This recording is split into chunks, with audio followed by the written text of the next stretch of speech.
Welcome everybody to the BNI Talks webinar. My name is Steve Tannuzzo, your host, and today a familiar face. Certainly, I think, Claudia, this must be like the 10th one you're doing with me.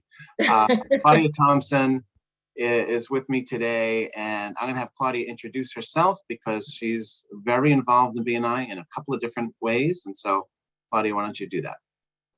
Thanks, Steve. I'm only going to mention a few of the ways today. So my name is Claudia Thompson, as you heard. I am up here in Boston, Massachusetts. I'm based out of here. Actually, Steve is also in Massachusetts. And I am the senior launch coach for this region up in New England. And I also help with a lot of the national trainings for launch for the core side. So very happy. I'm sure maybe some of you are part of chapters that we've launched. And I'm also the head of the Diversity, Equity, and Inclusion panel for all of BNI US. So we have some exciting stuff that we'll talk about at the end of this call that is coming up. But yeah, those are two of the things that I do for now. And also fill in for Steve Tannuzzo. Of course. Yes. So today, we got a lot of people on this one today, and I think it's because I asked the question, are your BNI presentations costing you thousands? And you know what? I think for a lot of you, they are. And it could be a question of preparation, it could be execution, it could be follow-up. There's lots of things we're going to be talking about today. And we have a special guest star joining us later on to help us out as well. I'll leave that as a special secret for now. Awesome. All right. So what do you think? What is the one thing we're not using properly to present well and follow up and prepare, all that stuff for both our weekly and featured presentations? You can put it right in the chat. What do you think? What are we not using properly? Call to action, that's a good one. Call to action, yeah, definitely. What else? Engagement. Yeah, agree. Time. Lack of preparation. That's the one I was looking for. Yep, exactly. Yeah, I was looking for time. We get a lot of time to prepare, but how much time do we actually use? Now, I know we're all friends here. We're just talking. I know there are a lot of you out there who use maybe as people are going around the room, or if you're online, you kind of know when you're going to talk on your meeting, that's when you start thinking about what you're going to talk about in your weekly presentation. That's just how it is, right? And that's okay once in a great while, but for the most part, you are missing out on a huge opportunity, because if you take the time to prepare, you can present something that's going to get more people. There's Dana saying guilty. Good for you, Dana. Same here. You know, we've all done it. But I think it's really important, if you take the time to prepare, you can get maybe 1, 2, 3, 5, 10 extra referrals every year by thinking about what you're going to say rather than figuring out before it's your turn to talk. Claudia, you must have seen that lots of times. So, as far as time and unpreparedness? Yeah, absolutely. Yeah. I mean, I think that's the thing, right? Like, it's a lot of times people are just like and especially if your chapter has a culture of people just doing it on the fly, then you don't know any better, right? So really the leaders in the group have to be leading by example, so that when new members come in, and even visitors, you're training them on how to use that time effectively. And you do get, I mean, your investment in this organization is to have a platform to speak, once every week under a minute, and then you have the feature presentation. So I think it's important to utilize that time as much as possible. Yeah, absolutely. And one of the things with time that we really don't use, and there's this Alice Walker quote that I love that says, "Time moves slowly but passes quickly." Don't you feel like that? Like sometimes, like, is this day ever going to end? And then suddenly it's Friday, and you're like, how did this week go by so fast? And so I think that what we're going to look at today is, are we using our time? Let's say for our feature presentations as well, by the way, you should be getting at least 6 weeks notice before it's your time to speak. 6 weeks is plenty of time to do a lot of things before that happens. But are you waiting until the night before to say, oh boy, I got to talk tomorrow for 10 minutes and I don't even know where I'm going to begin? you're probably not going to have the best presentation if you do that. Right. All right. So have you been using your time preparing your BNI presentations wisely? Let me ask you, do you begin with the end in mind? This is an important one, Claudia. For me is what do I want to get out of what I'm going to say? What is the result I'm looking for? And then I figure out what I'm going to say and how I'm going to present it. Exactly. Yeah, you can, because people can typically tend to veer off, again, and not stay focused on what it is they want. So if you keep the end in mind, what you're speaking to will have you stay on track. Right. Yeah. Sebastian is commenting on that quote from the previous slide. The bad news is that time flies. The good news is you're the pilot. And that's absolutely true. It. You Yeah, have so much control over your time. Mm-hmm. All right. Number 2, everything you do and say in BNI has an impact on your success. I remember hearing this during the old member success program. And we would talk about the referral confidence curve and all that stuff, right? And this is the same thing too. If you are being considered by a member in the chapter for to refer to their best client or friend or family member, and you get up there and you just wing it, you know that people are going to be thinking, is this the person that I want to present to give a huge referral to? You don't want to have anyone putting any kind of doubts in their mind about you. And that's why preparing for your presentation is so important. Yeah, and professionalism as well, right? Being careful that you're not saying things that are inappropriate or making people feel uncomfortable, but also making sure, like, a lot of times that you can, speaking inside of inclusion, how you can alienate someone is by like having inside jokes or things that people don't know. So it's super important to make sure that everything that you do, the way you carry yourself and conduct yourself, yes, is this somebody that I want to do business with, pass business to, and do I feel, comfortable moving forward with them? So everything matters. Yeah, I think that's a great point. Knowing your audience and preparing accordingly, right? I saw someone say, I gave this presentation to a group of people that I work with. It was someone in the insurance business. And he's like, so I'm just going to use this today. And I thought, oh boy, here we go. A lot of insider stuff that I don't need to know about, can be confusing and really can have the opposite effect that you want. Yeah, I'd say the things to look out for here, obviously it's equivalent to reading the room, and knowing like who your audience is, but also, avoid abbreviations, avoid jargon. People just don't get it. Sometimes, especially me in numbers is like I don't even know. And so whenever the finance people are talking, I'm like, are they talking to me, speaking to things that matter to me, or that matter, like I can easily translate this to someone else, or if they're using a lot of jargon that doesn't make sense, or sometimes the lawyers will do that, it's very challenging to be able to pass business to someone. So you want to be able to have something, prepare for the audience that you're speaking to. Obviously, if you're speaking to peers, it would be different. I had a mentor in my very early days in BNI and got some feedback after one of my presentations, and it was, I was working for a printing company at the time, and I was showing people, process on, how to create, I don't know, was it a business card or a letterhead? Who knows what it was back then? It was 20 years ago. But the feedback that I got, I always remembered, and it was, my mentor said to me, what's important here is to always remember that we don't need to know how to do your job.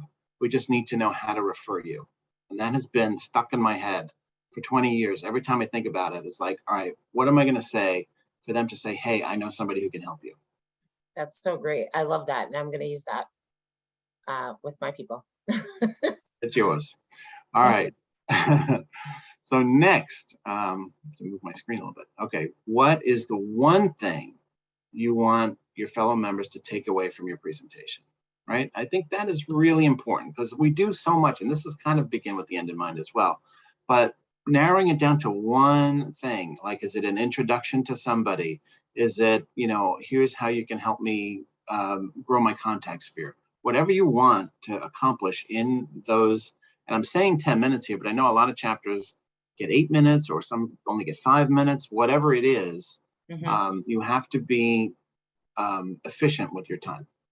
Or even the 45 seconds or 30 Yep. seconds. I mean, every second that you have an opportunity to speak, you want to make sure that it counts. And so understanding that you can say, because I think sometimes people, I used to train people on this in effective networking. People want to tell you everything that they do, everything up front, as if that's going to be the last time that they'll have an opportunity to speak to you. And remember that these meetings are for visitors. So you want to act like somebody's going to walk in and have your ideal client. So be prepared and know. And if you have a name or a demographic that you're looking for, that's ideal. That is going to be, it's going to be very clear for even the visitors to understand who it is that you're looking for. Absolutely. And so James says, how can you help me? 6 minutes.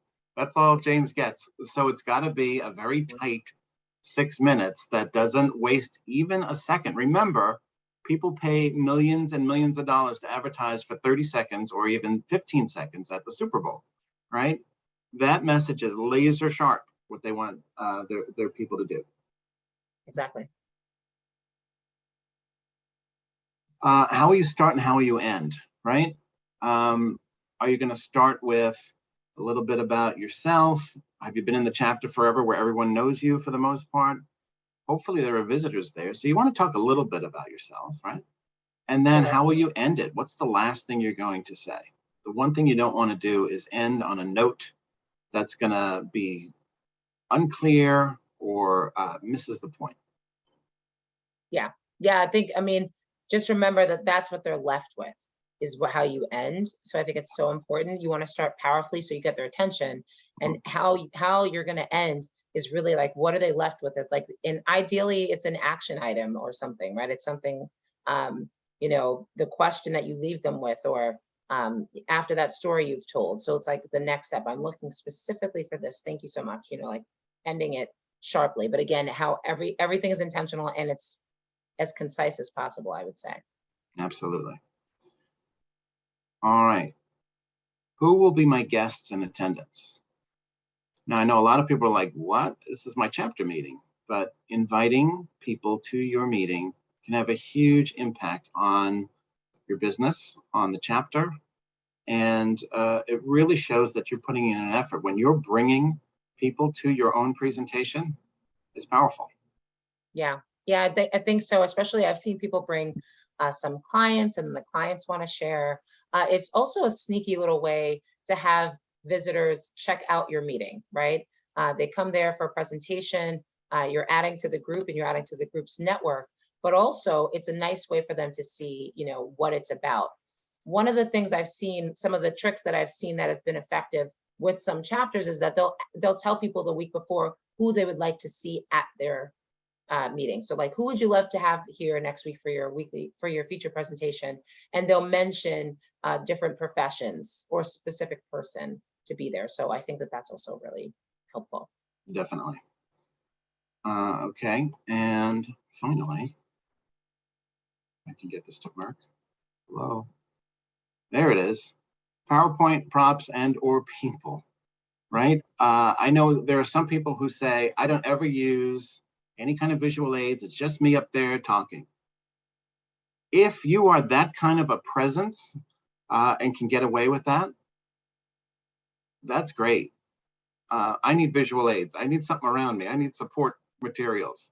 I don't know how you feel about that, Claudia. I second that. It's just some people can carry, but even then, I'm a visual learner. I'm someone who takes things in by seeing them. So when someone is speaking, I like to have something to connect it with, but I can listen. So if you can have some sort of, definitely a PowerPoint if possible, or perhaps, I mean, especially if you're a virtual chapter, if you're online, you definitely have to have something. And I've seen that too, where people just talk for 10 minutes, and that can be pretty brutal. I'm not gonna lie. So you want to make sure that you have something that again is impactful. Handouts I'm not crazy about all the time, but I do like something that people can see and follow along with, like visually up or something else. So. Right. Everybody learns and retains information in different ways. So it's great to have lots of different things that you're showing them. And it also never gets boring. What you may find absolutely fascinating may bore the heck out of maybe a third of your members. And you don't want to lose their thoughts. You don't want to get them daydreaming when they should be paying attention when you're going to ask for that big referral or ask for that introduction. Exactly. Yeah. Okay, so now we're going to go to our special guest star. Yes. And I teased that is kind of also another one of my go-to people. I'm going to promote her to panelist right now. This should work. And I did see her chime in earlier. Yeah. Here she comes. It's Tiffany Kellogg. A lot of you may know Tiffany. She's presented several times on our webinar, and she's going to be a guest next week with Tom Fleming, talking about power teams. You're not going to want to miss that. But Tiffany, thanks for being on. This is a last minute thing. I ran into this as I was doing last minute tweaks to this PowerPoint. I'm like, hey, wait a minute. And you were kind enough to jump on and talk about this really important thing that no one is doing. I'm excited to be here to talk a little bit about it. Okay, so let me move to your slide here. Okay. Here we go. So the premise of this, and this was actually a SuccessNet article, I think in 2007. So it is an old school article that we have going on, and it's how to get 10 visitors to your next 10-minute presentation, which is what we called it back then. Now it's your featured presentation. And so I think step number one is you want to give the presentation a name. Now, part of giving it a name is more than just, hey, I'm doing my BNI featured presentation. It's creating some excitement. And so I do encourage it to be more exciting than just, hey, here's my profession, how to refer me. I remember my first presentation that I did this format with, I actually was in a promotional products company. And so my presentation was called Put the Fun Back in Fundraising. Ah, that's a good one. We try to have fun as much as possible. And so it gives you an opportunity to create a little bit of buzz. And for those of you that are kind of last minute people, it's like, okay, I have to decide early on, what is my presentation going to be? Definitely. Gotcha. Okay, next one. So save the date. It's 6 weeks out, 8 weeks, depending on the chapter and the chapter size. And if you let somebody know, hey, can you come to my BNI meeting tomorrow? Okay, tomorrow is Saturday. But in the chat box, if I invited you to my BNI meeting Tuesday morning at 7 a.m., being that it's Friday, give me a yes if you can make it or a no if you couldn't. I mean, that's 3 or 4 days notice. Could you, whatever time zone? Thanks to you. Thanks, Dana. She's like, I'd be in. Awesome. But how many of you could make a meeting 2 or 3 days notice, or do we need a little bit more time? And so to me, that's the power of the save the date. Right. Yeah, we've got a bunch of no's that are coming here. I could typically make it a 2 or 3 week notice. So yes, as soon as you get it scheduled, your secretary treasurer is going to let you know. As soon as that happens, go ahead and send out that save the date. And when you do that, it's less of a talk that you're going to do in your chapter, more of an event that you're planning. I'm the keynote featured presenter. Right, exactly. Definitely. Yes. Create an event on Facebook, and I would add to, this is, 486. So this was probably 5 years ago when we recorded this podcast. I would probably also create a LinkedIn event for this nowadays, perhaps a meetup, depends on where you're sharing your meetings, but create that event on your social media, on your website, wherever you can, like here, come and see my presentation as part of the meeting. Okay, this is a little old school. However, I mean, do any of you ever struggle with getting visitors to your chapter? So I always do a news release in my local paper. I mean, this is the one that it used to be on the driveway. Now you go to the little box and get it. But everybody in my neighborhood reads it. And so I send out a news release. I'm presenting, and I have gotten, I'd have to count, I don't know for sure, it's at least 7, if not closer to a dozen visitors over the years of people that saw the news release, saw the presentation title. I actually ended up getting 2 clients from my Put the Fun Back into Fundraiser. These are people that worked for schools, worked for the school board, came to the presentation, fell in love with me, which was brilliant, and became paying clients of mine. Now, they never joined BNI because they're not in a seat that would fit that, but I got clients. That works for me. See, this is what we're talking about. Are your presentations costing you thousands of dollars? Here's money that is coming in from places that you would not typically think of. Yeah, people I would have never ran into in the real world. Real world, you know what I mean? Yep. Now, 5 is a little old school too. However, I think there's power if you want to send out a quick little postcard or a letter and say, will you come? Nowadays, it's really easy to get. And like back in the day, I would like fill out the details, send the information. Now I can just get 50 postcards printed and then put a stamp on them and the address and say, hey, come out to whatever the presentation is. Because we are inundated with social media, we are inundated with email, but how often do we get invitations in the mail? Yeah, I just want to say this is a lot of the stuff that we used to do for visitor days, and I think a lot of people will think, oh, it has to be a big, extravagant event. Although you can make your presentation like that, and we've always seen, Steve, I don't know if you remember when I was doing the grand openings for launch chapters, like we would have 100, 125 people in that room.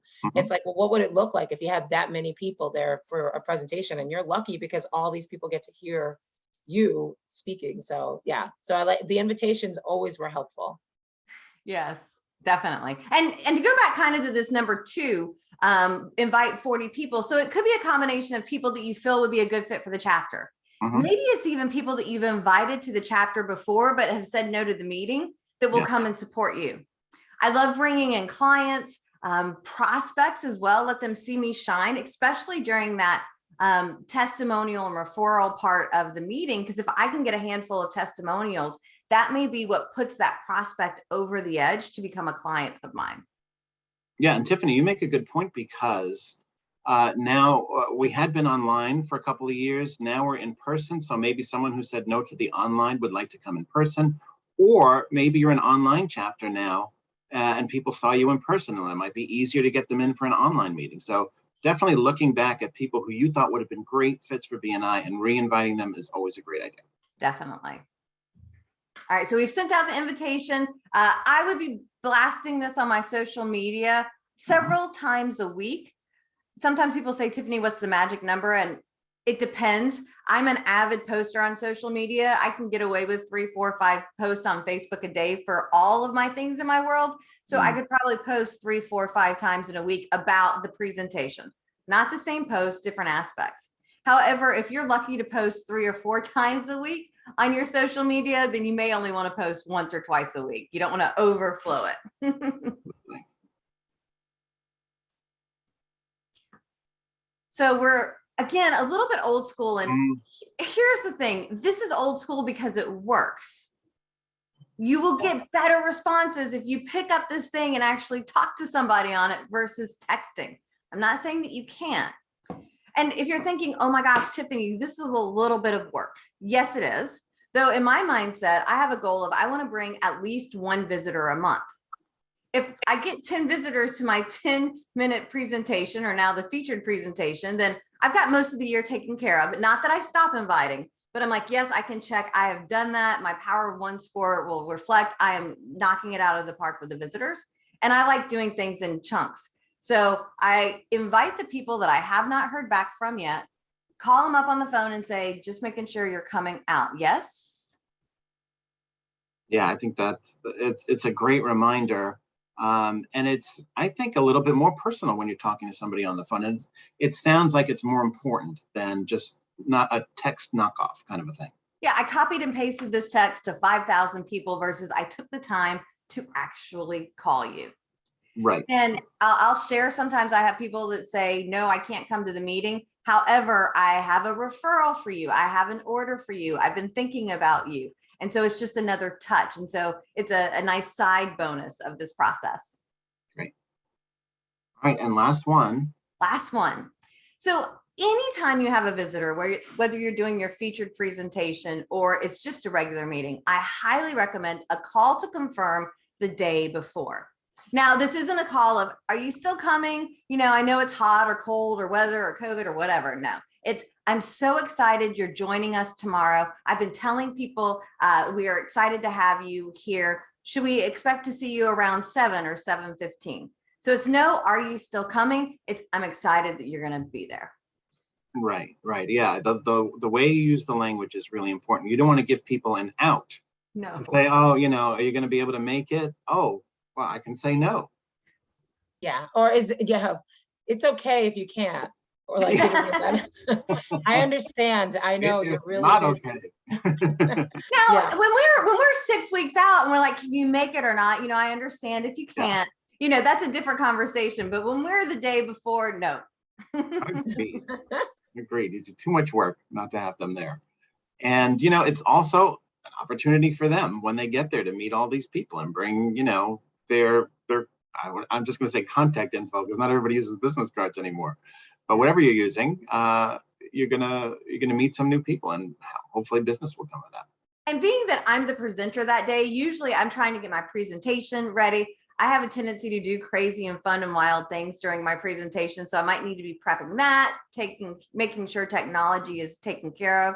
Yeah. I've actually taken who are my guests that are coming and determined who in the chapter do I want to be their host, since I can't be with them the whole time. The visitor host hopefully will be overwhelmed with my visitors plus my partners, and I'll tell you about that in a second. And so I want my people to be well welcomed and enjoy them. So I pick who are the right people, whether it's a prospect and a good person for them to work with, a contact sphere relationship. I want to make sure that they're all set. Mm-hmm. And I mentioned my partner. So I want to make sure I'm coordinating with the secretary treasurer that somebody on my power team is speaking the same day that I am. Now, it's not up to the secretary treasurer. It's up to me and my power team, because I want to do this system. And I want my power team member to also be inviting 10 people, plus everybody else in my power team, hopefully too. Because I tell you, when you do a featured presentation with 2 or 3 visitors in the room, it's nice. When you do a featured presentation with 20 to 30 visitors in the room, it is amazing. Absolutely. And Tiffany, I've seen people do that with maybe a smaller number of people, but they knew the speaker, and the testimonials that come from people that you haven't even met yet. It's pretty amazing. Yes. So this podcast is 486. I think we're at like number 770 or so right now. So it is a little old school, but some of these principles work no matter how old they are. I was talking to Claudia. Well, actually, was that on here? Yeah, it's been so long. At the top of the webinar, we were talking about stuff that I learned 20 years ago that still applies. And I think this is great. So check out that podcast and any other. Tiffany, you've done a couple with Ivan, I believe. A few. Yeah. So that's great. So before we let you go, talk a little bit about next week, because you are our featured presenter. Yeah. So next week, Tom Fleming and I are going to be sharing some ideas that will hopefully blow up the success of your power team. We like to call ourselves TNT, but not like in a destructive way. And so we're going to talk about how do you power up your power team. And we're going to approach it from scenario 1, where you have no power team, whether you've been on one before or not, but right now you're a power team of 1 in your chapter. And then we're going to talk about you're on a power team, but you're not getting a lot of results. And then we're going to talk about what if you're on a successful power team, how do you take that to the next level? So we're going to kind of explore power teams from these 3 different views, because the end result, just like with your featured presentation, with your power team, is you really want to leverage your time, leverage your energy, so you can get those referrals from those powerful relationships. And for those of you nerds, I have managed, like Tom's seen Star Wars once, but I've managed to work a little Star Wars in there. So if you're a Star Wars fan, we've got a little Yoda, Grogu, and Chewbacca gonna come hang out with us too. Well, if Chewbacca's gonna be there, I'm gonna show up. So that is great. We're really looking forward to it. The registration for it is in the email that I sent on Thursday. If you haven't already registered, there are already 250 people registered, just so you know, Tiffany. Sweet. Yeah. And it's also on everyone's regional calendar. So if you need to find an upcoming webinar, that's the place to go. Nice. Tiffany, thanks so much for being on. We'll see you next week. Yes. Bye, Tiffany. All right. So now, that's great information. I love this stuff. So good. So good. All right. So now, Claudia, let's get back to talking about this because it's important. All right. So what about if you're a B2B person, right? So you're just trying to get into another business. It's a little bit easier, I think, for people when they think about BNI because it's clear, right? I'm in this business. I want to meet this business, right? But not everybody asks for introductions. Maybe you can talk a little bit about that. I think the introductions are important because, I mean, especially I'm from a big city. I live in a different big city. It is really challenging. It's not like the local, the local commerce has been there forever. Our parents went to school. A lot of it is transplants and people come in and out. High turnover happens often. That's at least what I found. So it's really important to ask for an introduction to someone to get access, into, as far as B2B goes, that company, who makes the decisions so that you have less of cold calling and going through gatekeepers. I think that that's critical. And I think if you don't ask, and I think you can do some research on your end, companies have gotten a lot smarter about not putting certain people's positions on. So it makes it more difficult to find out who you have to talk to. But just asking if you know someone at ABC company can make a huge difference because it might be somebody that is close to the person that you're looking for. Right, absolutely. And saying things like, I need your help, that is not a sign of weakness. It is okay to ask for help, right? I would like an introduction to a certain person or get into a certain company. The one thing you can do to help me grow my business that's a powerful way to open up something, and people will be listening when you say that.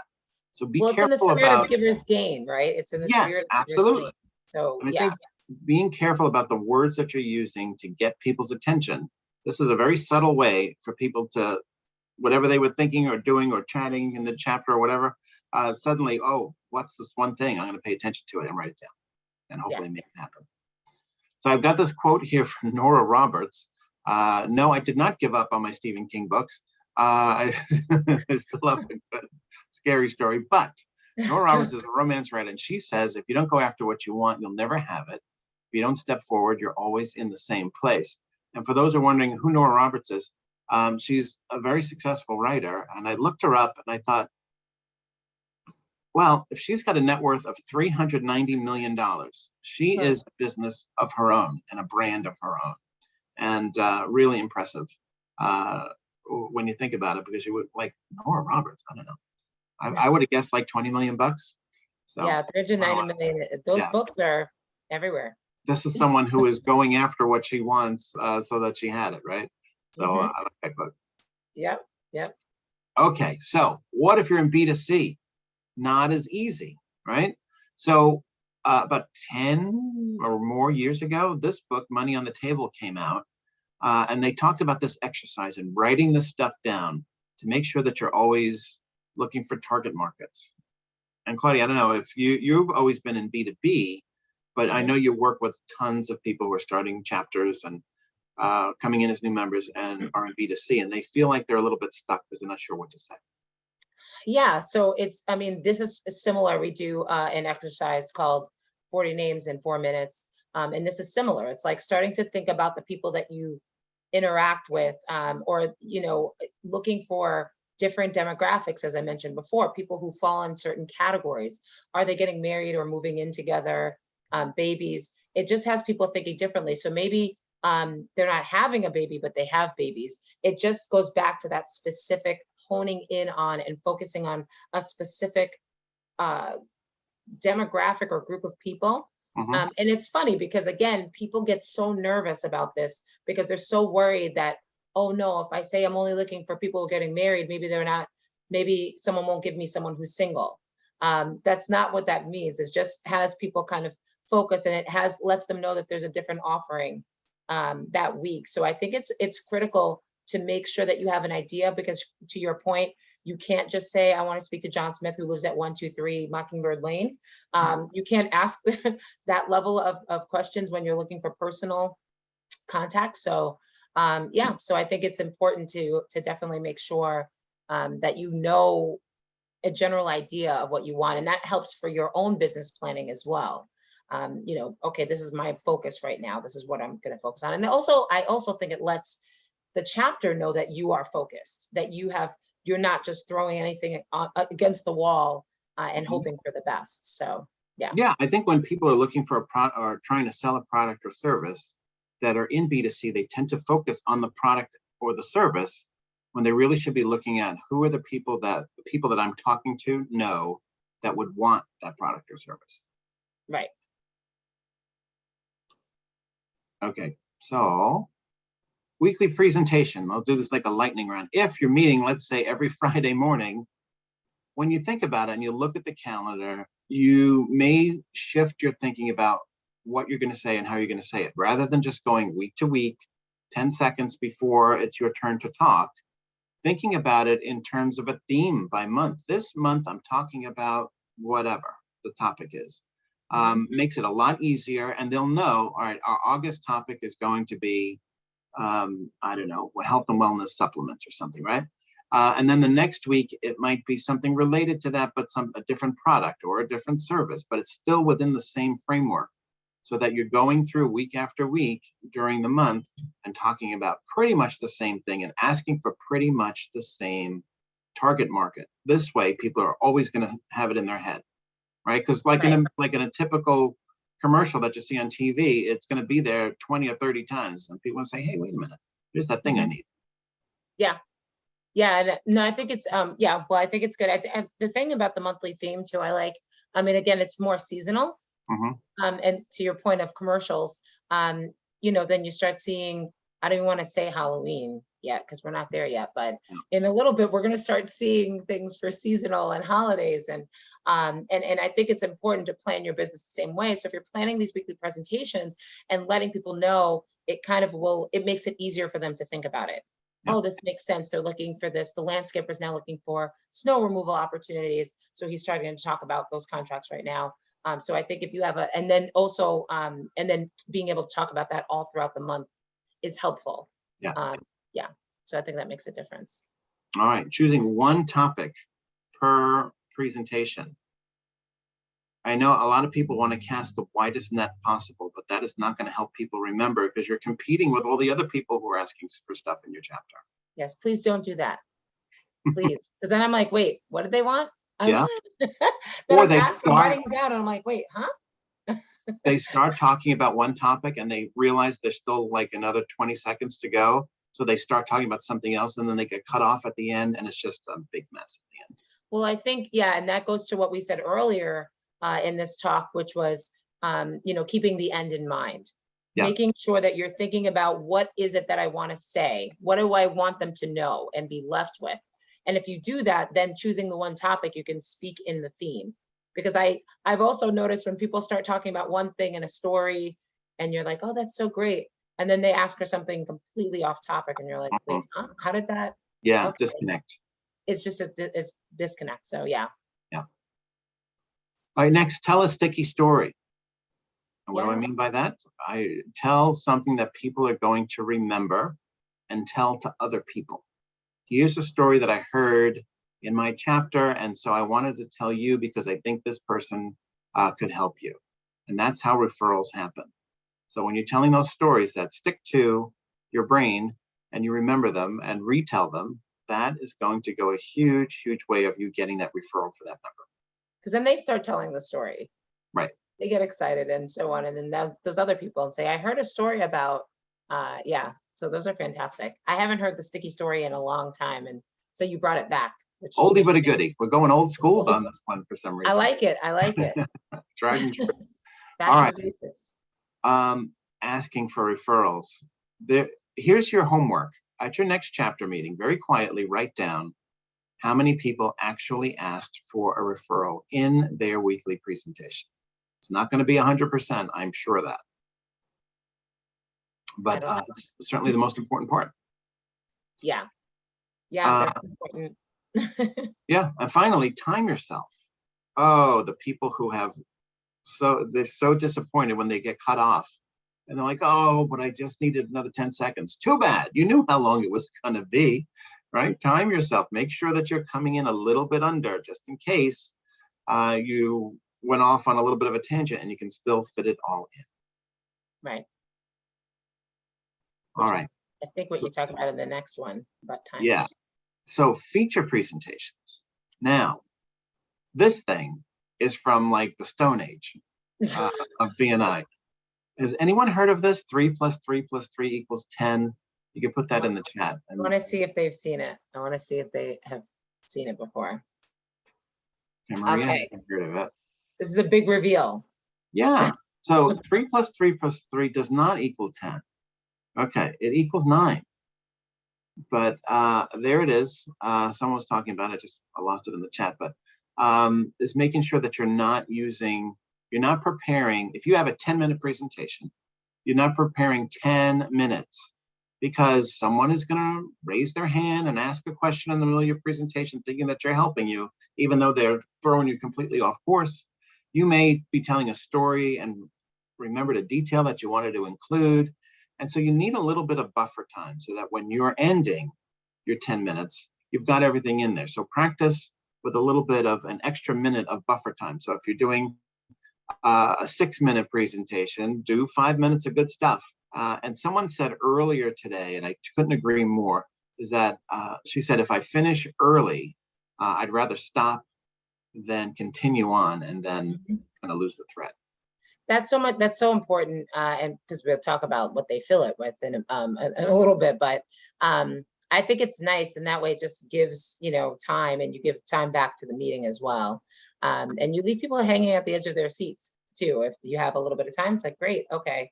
But yeah, but I think that is important. Well, really, it's going into the longer sticky story. Yeah. And that's an important thing, right? Something that you couldn't fit into your typical weekly presentation that really could have an impact. That's great to do. If you look at going back to the 3 + 3 + 3 to the right there, you can divide out your presentation, a little bit about yourself and your qualifications, a little bit about your business and who you help, and finally, how you can help me. And that's, I think, when people are sometimes overwhelmed, like, what am I going to talk about? This is a really simple way of just breaking it down to make sure, and you can divide out the time however you want, but making sure that you're doing all of those things that are important. So, of course, you want to introduce yourself especially to visitors in the room, but maybe newer members who haven't heard you speak. And then talking about your business and who you help so they have a good idea of who that is. And then, of course, asking for those referrals. Or the one thing I've seen too is people spending too much focus on talking about themselves. Yes. And they do, like, it's about 5 or 6 minutes in, and then they say, okay, now let's go. And my chapter does 8 minutes. And so if you're doing that, like you just, and then they try to throw in all their offerings on 2 slides, and then they say, that's it. Don't do that. Again, you'll get to come back. I mean, even if you just have a slide with some pictures of your family, and then maybe one of your credentials, I think that's totally fine. But to Steve's point, dividing it out, but really why they're there. And again, the opportunities for you to talk about your business. So having a story that sticks with them is helpful. Absolutely. And someone asked in the chat, what about asking for questions? We're going to get to that in a second. Asking for referrals. All right, we're not going to beat that one anymore. Please ask for referrals. Prepare your AV equipment, right? So if you are in an in-person chapter, make sure that everything is working, everything is hooked up, because if you're the first speaker of the day, you want to make sure that everything is going to work. People can hear you. Is the mic going to work? Is everything? Does the projector reach the wall? All that stuff. But Claudia, also for online chapters. Yeah, so the virtual, right? You want to make sure. I've seen some chapters even send their PowerPoint presentation in advance to the president or whoever's running the PowerPoint, just to have it in there so that they don't have to delay with the sharing. But you can share, but let's just say for some reason something happens with your computer, so you want to make sure that you've checked it, you have everything up and running. Make sure you log on much earlier than the meeting starts, because you might have like updates or something else that comes up, and then all of a sudden you open up PowerPoint, you're like, oh no, there's an update or a Zoom or so you want to make sure that you are doing what you need to do it well in advance, making sure everything is there. Right. Okay. Tiffany talked about inviting for her own presentation. But one thing that you can do is, maybe in one of your weekly presentations leading up to your featured presentation, is to say, these are the people that are missing from my contact sphere. Please invite them, because I'd love to present, about that in my featured presentation in 3 weeks or 6 weeks or whenever it's going to be. Yeah, so if you're trying to get a photographer in your chapter and their marketing consultant is speaking, that would be awesome. An awesome way, again, another addition, because their head will kind of maybe go off, and the lights will go off and say, oh, well, maybe they can see themselves working with someone, and they'll have a better sense of what they are, who they are, and how they operate their business. So that's another good way to bring people in and add at the same time invite for your speaker. Right. Okay. So no questions, please. I'll let you take that one, Claudia. Pretty please, you know how I'm passionate I am about this. So yes, so a lot of you bake in time for questions.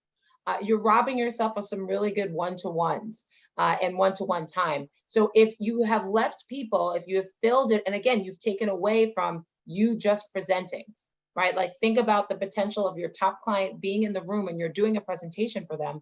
Would it make a difference? Would you sit there and say, okay, I've left, 5 minutes open for questions, or 2 minutes? So do your presentation. And then a best practice is having the secretary treasurer say, or the president say, that was a great presentation. If you want to know more, definitely, I encourage you to set up a one-to-one with this person. So you want to leave that for afterwards. Also, questions you may not know the answer to, or it may be something controversial or something that you don't want to discuss. So you don't want to put yourself in that position where you get caught in a question and you don't know what you're talking about, or it's something that you don't want to, really engage the whole group in. So that's why, instead of leaving it wide open, you want to really make sure that you just complete use the time that you have to present what it is that you want to talk about. Yeah. And instead of asking questions or answering questions that you may not know the answer to, which does not help, or your answer will be so long that you need another 10 minutes to answer it. Schedule that one-to-one, do those follow-ups, so important. And I'd rather spend an hour with somebody than just answering something off the cuff in about 30 seconds. Right. Same. All right. So following up, so important. Yes, it is such a thing as following up from your presentations. So important. Opportunities for you to get more referrals that you may not have gotten. Write into the chat, what are things that you can do to generate more referrals after your featured presentation? I'm curious to see what people say. Let's see. Oh yeah, we're definitely talking about one-to-one time. I mean, talking about your family for one-to-ones. Yeah, absolutely. Want to talk about that stuff you don't want to give, as you said, Claudia. You don't want to make half of your presentation to be about your personal life. It's great to get to know people. But that stuff is really for the one-to-ones. A minute or two. It's the first time you want people to know that you have cats and kids. Totally fine. And you have a picture, but I think spending so much time is insane. So what do they say? Send a forwardable email to your referral so they can forward to people they know. Yeah. Okay. That's something. Yeah, Tiffany said she likes to record her presentation and share it online. Share it. I like that. Nice. Included the recording in the newsletter. Yeah, absolutely. Send a forwardable email to your referral so they can forward to people they know. Absolutely. All good stuff. Doing those one-to-ones is critical as well. And one thing that you and I talked about, Claudia, before we went on was there's opportunities leading up to your featured presentation, but also in the weeks following, you can continue on what you were talking about and asking for in your weekly presentation. So it's connected to that. So people are still focused on your main topic presentation. Yeah, and you keep it alive, right? It's not like, oh, I think we talked about something like a month ago, I can't remember. And you keep it alive and make sure that find different aspects of that topic or area that you're focusing on. Right. That's a very good one. I do love the people who are talking about sending thank you notes. and following up with phone calls. All really great stuff. You never know, you may get a new member out of it. Yep.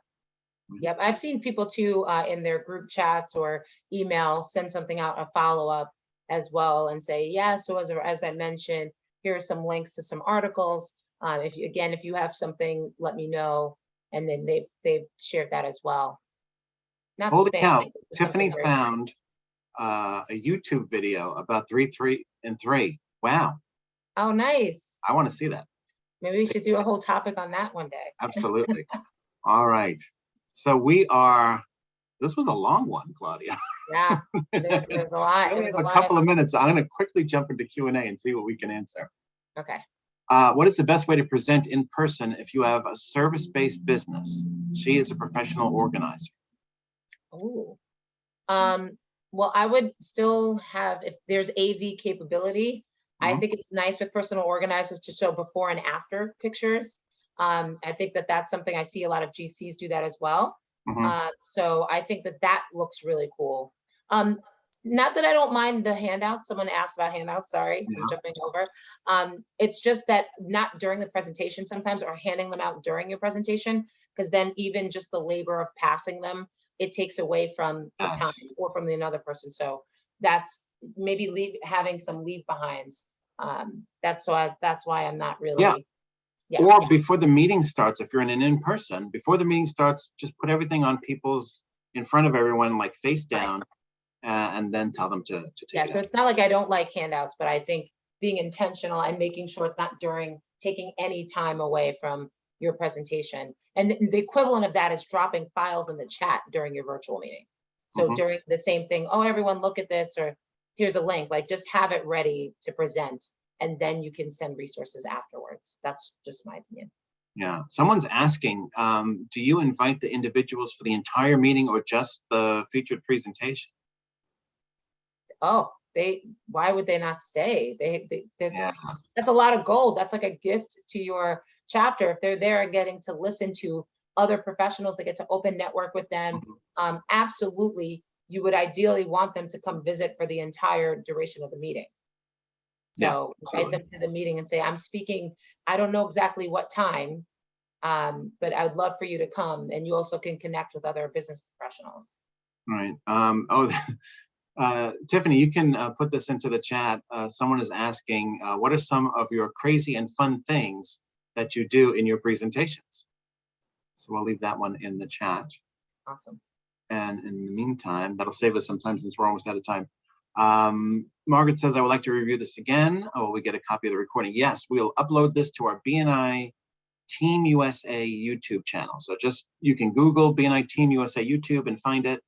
And all of our feature presentations, all of our webinars are uploaded. We'll have this one uploaded probably first thing on Monday. Right. Awesome. Let's see, what else do we have? I work with a team of incredibly talented, knowledgeable support staff. How about if I interview one of them as part of my presentation to illustrate the need for what I offer in my practice and how the process works to solve the need? I love that. I love that. I think it's smart and definitely a cool way of showing something that people wouldn't be expecting, and that's always interesting. With inviting visitors this way, do you require them to register as a visitor under you, or are they allowed to show up unannounced? Yes, is the short answer. Yeah, we try to get everyone registered, but we're not going to turn away anyone at the door.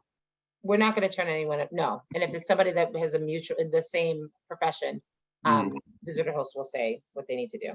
Right. Louise was asking, can you explain B2B and B2C? So B2B is business to business. So that's doing businesses that are looking to help other businesses exclusively. And then B2C is business to consumer. So that might be a residential real estate agent, financial advisor, life insurance. Those are, right. Okay. What do you do for a no answer on follow-up calls? If you leave a message, what does it sound like? So would you leave a message, or would you just say, because it's kind of a missed opportunity. I see what Barry's talking about there. So the way I train my people, my sales team, is that you do call, leave a brief voicemail. I don't say, sometimes it depends on what it is, but you can just leave a voicemail. I follow up with a text, but some people follow up with an email. Sometimes it goes directly because sometimes people don't have time. I know I'm in right now like this, and I'll get lots of messages and notifications. So sometimes seeing a quick text might be easier as a reminder as well. Some people don't check their voicemail. I know it's a thing that people do, but I would do both. I would just, leave a brief voicemail of the details and then follow up with a text, and then maybe even a follow-up email just with the information that you were sending, like the link for the meeting or the information with the location. Right. Absolutely. All right. We are down to our last few seconds. So before we sign off, Claudia, talk about our webinar coming up on Wednesday. Yes. So that's what I was trying to do. I'm having technical difficulties, so I had to log in from my phone to get this. But we have our DEI talks are back. We took a break in July. And so we're going to talk about the top 5 benefits of a diverse leadership team. So even though some of you, many of you, most of you have selected your leadership teams that are going to start in October 1st, there may be some opportunities to still put folks in some of the gaps that you haven't filled, or maybe you decide to replace some of the team because they've been in place for a long time. So we're going to talk about some of those benefits to help your chapter grow and thrive. We may have a couple of special guests ourselves, but that is this Wednesday, 3 p.m. Eastern. I'm going to drop it in the chat. Yeah, and we'd love to have you there. And we have some really good topics coming up in the fall as well. But that's this Wednesday, 3 p.m. Eastern. Excellent. All right. Thanks, everybody, for being on today. We are at the top of the hour, so we're going to sign off right now. Give yourselves a CEU. Thanks again to Claudia for your insights, and for Tiffany, who is really rocking the chat right now, but also thank you, Tiffany. it's great to have her on today. Yeah. So register for Tiffany's webinar for next week, and we'll see you all then. Take care, everybody. Awesome. Thank you, everyone.